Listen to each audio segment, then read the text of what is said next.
Hey there, sign of Sagittarius. This is Kim here to do your reading for you for your next 48 hours or when it really resonates with you. Thanks for liking, sharing, subscribing. If you have donated and I owe you a free reading, hang tight. I will get those done today. All of them done today. So, yeah. Anyway, so calling in your spirit guides, your angels, your higher self, higher power. Let's get messages for Sagittarius, please. This is the shaman's dream. The shaman's dream. Geez, I still need to get another chair. All right. Sagittarius, spirit guides, angels, higher self, higher power. Let's get messages.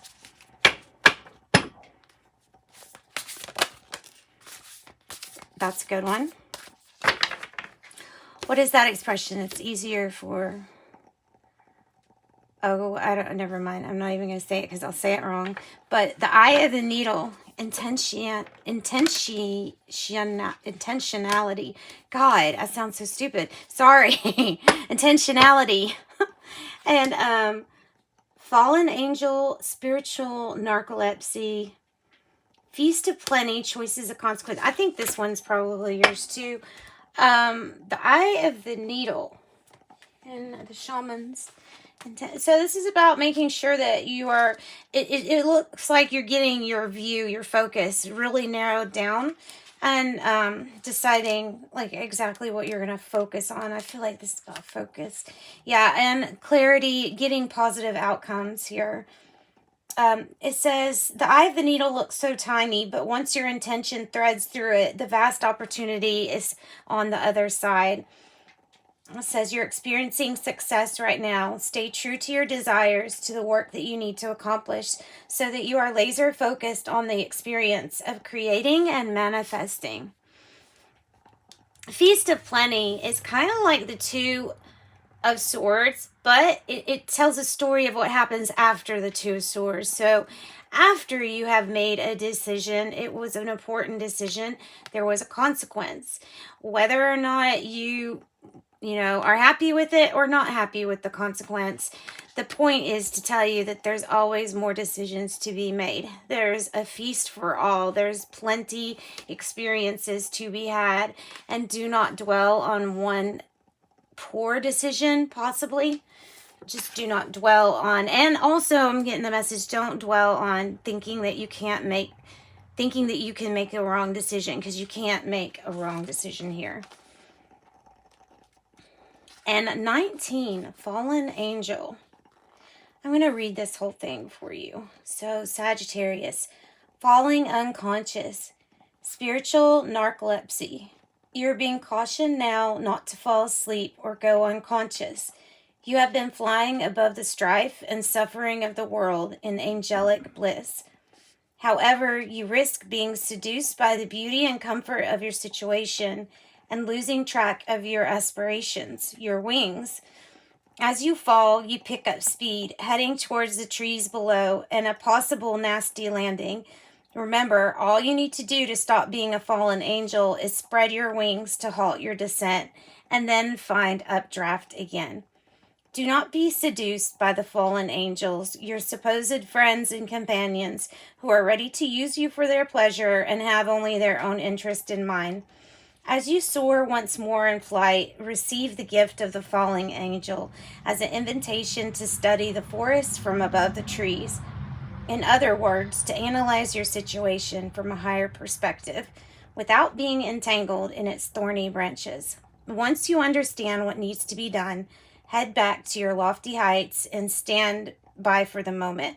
Action you take now may backfire. Okay, so it is talking about these choice and consequences. So I'm going to repeat that. Actions that you take now may backfire. Stay cautious and wait until you're guided to change. You will know when the time is right. You will know when the time is right. Yeah. Or some astronomical event is going to push you towards the time being right.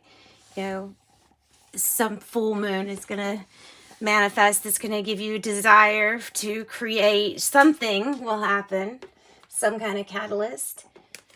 All right, let's go into the tarot. I wonder if we use this. Yeah, I guess we'll use this deck. This is the Modern Witch Tarot, which I love this deck. So I have the Needle, Feast of Plenty, and Fallen Angel. You are a fallen angel. Maybe you do just need to remind yourself to spread your wings. The situation for Sagittarius, the Four of Pentacles. Your energy's coming out quicker than I can even get the card out. Like, quicker than I can say what the card is for. It will pop out. So your energy is like, you're eager and you're willing. You're ready before everybody else is ready, is what it feels like. Four of Pentacles. Not only is this about, gaining your power back, it is about listening to yourself.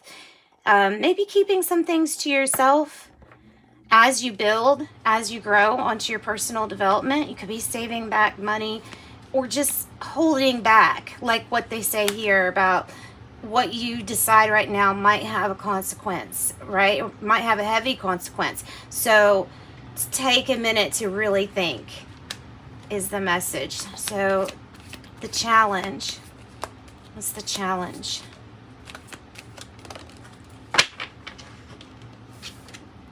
The Ten of Swords. Yeah, and it's kind of like this. So look, it's a rebirth because you can't have that happening. This is somebody or a situation. I'm called to the knives up here that have too many consequences, and things just keep hurting you. So it's like death by 1,000 paper cuts. This person or this situation just keeps on hurting you and doesn't stop. It's time to regain your power, and it's time to drop this situation. At the root of it is the devil energy. And that's interesting, isn't it? With it coming over here to the fallen angel. Oh, that's kind of creepy because that isn't Lucifer considered like a fallen angel? I believe. Cast out of heaven. Well, maybe the fallen angels are the other ones that were cast out after he was cast. I'm not really sure. In any case, this is like temptation to keep falling. This is temptation for sabotage. It doesn't want you to build this energy. This energy it seeks to keep you down. So we have to watch out. What are we attached to here? What vices do we think we can't live without? Because some of these things we can't live without are causing us to maybe not live so good at all. Past energy.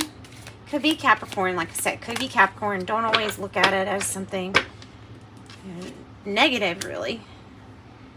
Now, this is interesting because it's in the past position, and the Ten of Pentacles to me is like long-term success. It's prosperity, it's money, it's wealth, being able to have wealth. So you may have like wealth in the family, or maybe something like that. It's pointing it out to us as being important. This is relative to everything else we're about to lay out. So it's being compared. So we're comparing something, whatever this is, we may be comparing it to a pretty nice, cushy past, I guess. Being able to have everything at your, your hands, at your disposal. Present energy. And I'm seeing the tens, aren't you? Good news might be coming in regarding money. That's good. It might cause people to argue, or it might be about a delay in money, and that might be causing people to argue. It's about the finances. Wanting to have a new beginning here. Yeah, really. This is 10-10. This is in divine timing. This new beginning with whatever this message is that's got all other people in an uproar. I feel like saying ignore them, focus on the good and the silver lining of the Page of Pentacles. This is competition energy. It's a everybody is right energy. So nobody goes forward or backward. They all just fling their wands in the air, and then they get stuck. So near future energy. You could have a child. This could be representing a child here. the Seven of Wands in the reverse is telling me that there's a point where you're not going to stand up anymore for something. Then that's kind of what I'm feeling with this. Like, the challenge is Ten of Swords, you're over something, and in the near future, yeah, you're really over it. Like, you're not even standing up and fighting for this anymore. How do you feel?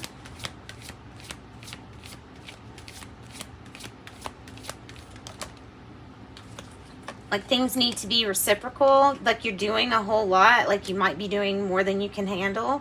I feel like on the outside, the energy of things needing to be reciprocal and equal give and take is going to be really necessary for your relationships. Because this is specifically about either one relationship or one situation that is not reciprocal, and you're doing so much multitasking and you're going with the ups and downs, but this has to change. It's not sustainable forever. The hopes and fears here. Whoa. The Emperor energy, but I have it kind of like upright. So this is good. This is developing a really good strategy to build up your foundation, and implementing it is going to be wildly successful too with the Emperor. Benevolent ruling the Emperor. Aries card. Okay, in the outcome, we have in the outcome.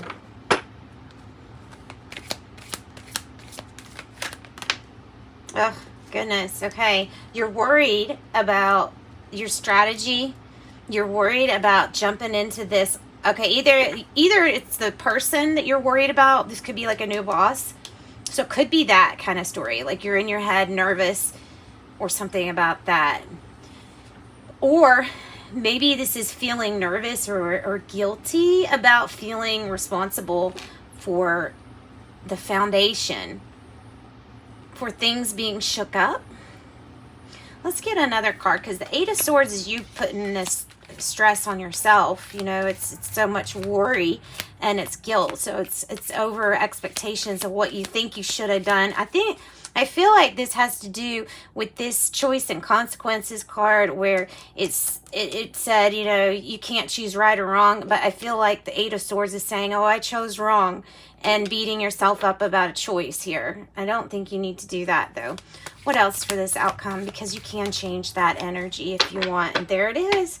Yeah, I feel like not only are you going to be good at foundations, but if you're feeling like starting a business, I feel like maybe you should stand up and assert yourself a little bit more when it comes to something to do with the finances.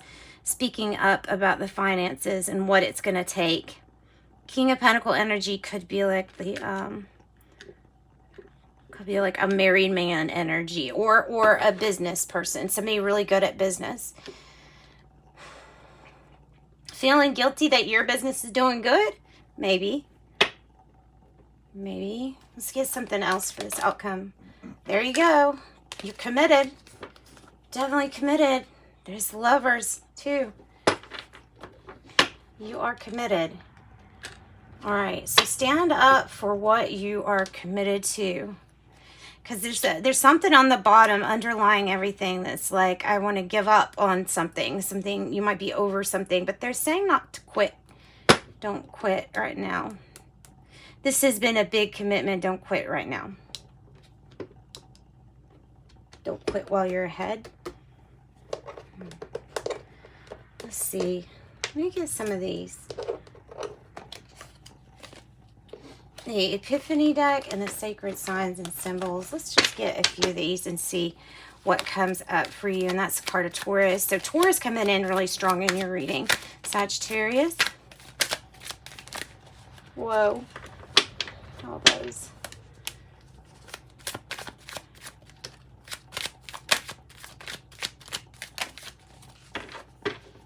All right, healing. Oh, look. And then believe in divine timing right there on the bottom. Believe in divine timing. Yes. Yeah, because remember the 10-10? I said there is something that's going to happen that you're waiting for, and it's all in divine timing. There's devotion, hopelessly devoted to you, no matter what decision is made. Pink box, gift, keepsake, or remembrance. Karma is at work here. Karma is at work here. Curtains conceal, hide, or behind the scenes. And then we have even more on that, would be lurking in the shadows. Gosh. There's the rest and recovery before a restart, a healing. And then all truth will be revealed. All truth will be revealed. Things will be balanced, for sure. All right, guys. So let me end this with some fairy dust. Why not?